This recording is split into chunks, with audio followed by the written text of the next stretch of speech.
I have some more exciting, awesome news, election news, coming straight out of the battleground state of Georgia. Another huge loss for Trump and MAGA. Stay right here. I'll tell you what it is.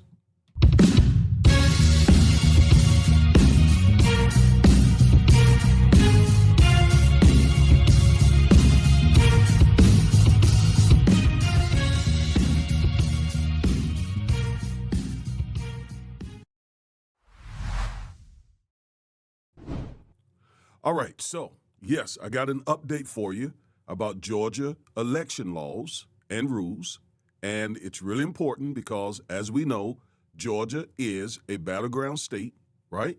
It's one that Kamala must win. I mean, she must win, and that is the reason why Donald Trump and his minions are in there trying to steal that Georgia election, but they ran into another roadblock. Yay, yay. All right, before we get into it, please go to Amazon.com, grab a copy of my book, Education and Justice, How Public Schools Fail African American Males. If you have an African American male student, you need to get this book because it will help you identify the many ways that the public school system mistreats African American males, and it will arm you with what you need to defend and advocate for your son. All right? All right, so let's go to another screen because this is exciting. I'm giddy, actually. I'm very, very excited to share this with you. I brought you a couple of weeks ago the story of these three MAGA appointees to the Georgia State Election Board.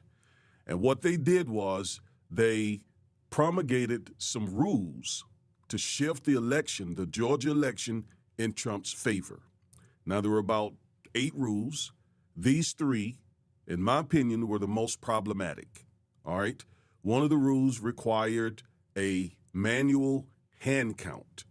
All right? They wanted all the ballots in Georgia to be hand counted, and obviously that would likely cause delays and errors, which is why they wanted the hand count in the first place, so that Trump, if he loses, can delay it. All right? So the second rule is even more problematic, in my opinion, because it would allow county officials to do this so-called reasonable inquiry to check on the integrity of the voting system there in Georgia. I mean, reasonable inquiry, first of all, is very subjective. It's arbitrary, meaning you could basically, a county official could just extend out the certifying process for days, for weeks, for months, for years, right? I mean, it was put in place basically to allow MAGA to not certify Georgia's election results. That was the whole purpose of it. And the third one required people who were dropping off or delivering absentee ballots to have to show their ID and give a signature. Now, these are, again, absentee ballots for other people, right? I mean, why should you have to show your ID and sign anything when you're dropping off other people's absentee ballots? All of this was designed to give Trump the edge in order for him to say there's something wrong with Georgia votes, just like he did the last time. But the good news is it didn't work. So here's what happened. A lawsuit was filed against these rules. Superior Court Judge Thomas Cox found the rules were inconsistent with Georgia law. Now keep in mind, these were rules promulgated by the state election board. They were not, therefore, Georgia law. Only the Georgia legislature could enact the laws. And so, therefore, the rules had to be consistent with the law. And the judge found that they were not consistent with Georgia law, nor were they consistent with the U.S. Constitution. Thus, he found them to be illegal, unconstitutional, and void. And notice, I got all this capped and bold because he did. He really made the point that this is illegal. And illegal means it's almost like the law was broken, not just unconstitutional, but illegal. But MAGA appealed, and they asked the Georgia Supreme Court to conduct an expedited appeal, right? Because we're less than 2 weeks away from the election.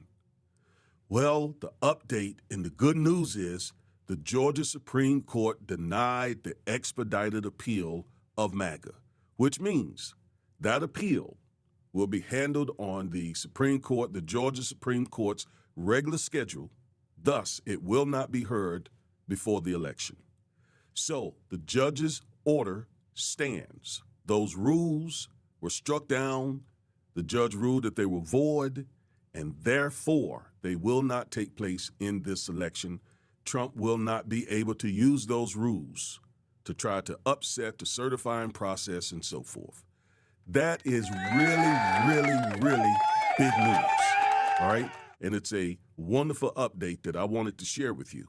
Now, some folks have asked whether or not MAGA could appeal to SCOTUS. Well, that depends. It depends on whether SCOTUS would deem Georgia election laws to be a federal issue. All right, there are only two ways to get into the federal court system. One is by what we call diversity, and the other one is when there is a federal question, right? So diversity is not an issue here. All the parties are from the state of Georgia. They can't get to the federal court system that way. So the only other way is if this involves a federal question, all right? And even if it did, man, SCOTUS would have to do what it usually takes months to do in a matter of days. So I just don't see that happening. However, and that's a big however, this is a 6 conservative member Supreme Court, and they are MAGA to the bone. So look, they can make a way to get that case in front of them and to absolutely overturn Judge Cox. Do I believe that's going to happen? I just don't think so, because there's also case law that says that came from the U.S. Supreme Court that changes to the law should not be made. The election laws should not be changed just before an election. So I don't see it happening, but I'll never say never with this particular Supreme Court. All right? So I wanted to bring you that good news. I wanted to bring you that update.